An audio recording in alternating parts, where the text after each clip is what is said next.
জুবিনক ন্যায় দিয়ক বুলি এতিয়া শ্যামকানুহে ৰাজপথত নামিব বাকী আছে।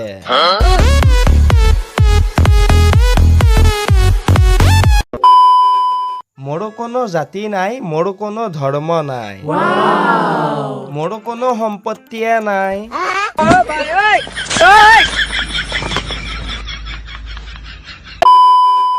ইলেকশ্যন আহিবৰ হ'ল, যিসকলে 5 বছৰে একো নকৰিলে তেওঁলোকে সুযোগ বুজি জুবিনদাৰ নামতেই পদত্যাগ কৰিব পাৰে। মিলি জুলি বাঁহী বজাই আছিল ইমান দিনে,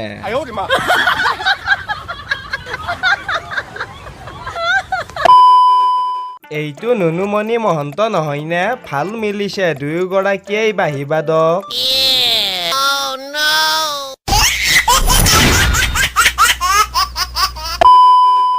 অসমৰ ডাঙৰ ডাঙৰ ইউটিউবাৰ কেইটাৰ কি হ'ল আজি? আত্মসহায়ক গোট খুলি বহি আছে, কাৰো এটা ডেডিকেটেড ভিডিঅ' নাই। চৰকাৰে চৰকাৰক ন্যায় বিচাৰিব মানে কেকে মোহনৰ কমেডিতকৈ বেছিয়েই কমেডি হৈ গ'ল বাপৰে। অসমত বাঁহী বাদকৰ অভাৱ নাই। কাণৰ বাঁহী বজোৱা আৰু কিমান দেখা পাম।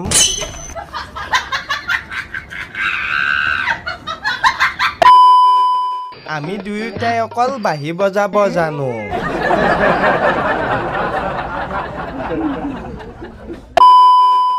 শ্যামকানু মহন্তৰ ঘৰটো চিল কৰা হৈছে, তেন্তে তেওঁৰ পত্নী তলা খুলি কেনেকৈ সোমাব পাৰে? প্ৰশ্ন লুৰিণজ্যোতি গগৈ। বান্দৰ, কুকুৰ, ছাগল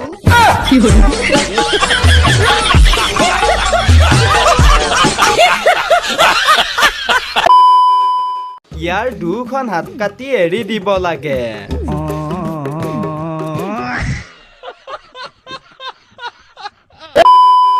ৰঙাটো বাথৰুমৰ বাবে, নীলাটো টয়লেটৰ বাবে।